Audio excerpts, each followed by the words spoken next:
Hey, good morning. How y'all doing? Hey, joining y'all for another edition to my 2 cents. This week, I want to touch a little bit on temptation, more so the resistance of temptation and how we go about it or how you go about it. I know for some people, avoiding a situation altogether is how they go about it, how they resist temptation. They admit or they realize that, hey, I'm not necessarily strong in that area, or that area could be a blind spot to them, so they just resist it altogether. I know if I go into this bakery, I'm going to buy my favorite dessert and I'm going to indulge, will be gluttonous. I'm not going to the bakery. I'm going to overspend if I go to the mall. I'm just not going to go to the mall. I suffer with infidelity in the past. I'm just not going to go to the club. I'm just not going to answer this call. Not going to respond to this smiley face or whatever it is, So just avoidance is the technique that they use. For some, it's willpower. For some, it's discipline. And for willpower is something that has to be trained, just like anything else in your life.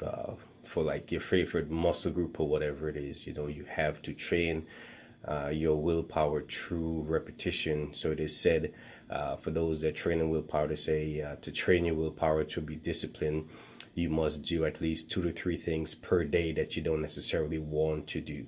And after you start seeing the success from that discipline and from that training, you gain more respect for yourself. So respect is pretty much a fruit of that willpower, and willpower leads to discipline. Discipline leads, to you being a disciple of oneself and feeling proud of yourself. It's like, hey, I exercise discipline, I exercise willpower, and I chose not to do, by repetition. And that is how, you kind of gain discipline in your life, or you start to change. If you repeatedly do a thing, so you can't repeatedly steal and all of a sudden become a police officer. The repetition there doesn't necessarily add up. You can kill and all of a sudden, become a good person. By repetition is where, you actually get to where you want to go. So I had a friend told me lately that I'm pretending to be something that I'm not. So obviously that person saw a change in my behavior in the direction that I wanted to go, and he see a change in my behavior from what he identified me as what I used to be. You'd have people that say, well, hey, you smile a whole lot more. Could they identify that, hey, I never used to smile that much? Depending on your circle, some people see me smile all the time, some people don't see me smile a lot. So they starting to identify those changes that I'm deliberately making through repetition. And some people identify it as a positive thing, and depending on who you are, you may identify it with a negative thing, because you can't be in certain circles and do positive things. They're just not going to identify it, they're just not going to respect it. And that's when you realize that, hey, you may have outgrown that circle, outgrown that group, if they're not heading in the necessary direction that you're heading. That's quite a lot jumping from place to place, but that's my 2 cents on that. Another thing, I was talking to a group of young soldiers, and they were expressing some frustration of what is passionately known as the black tax. So we're in black soldier, they just call it the black tax.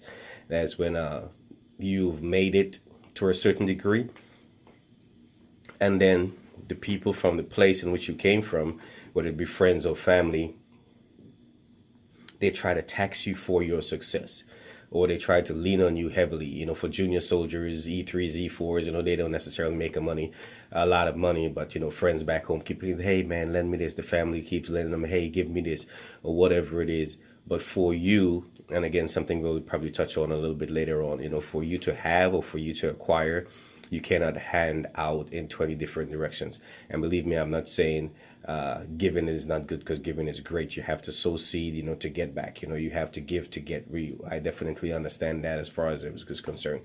But oftentimes when you hand out in multiple directions, these individuals don't have the same discipline or priority as you do. So what you would do with your money, i.e. say plan to rebuild or whatever it is, they're probably take it and squander. But definitely something that we will talk about another time. Definitely, my key thing here is discipline, willpower, and what are some of the things that you do to maintain the discipline in your life. That is my 2 cents. What is yours?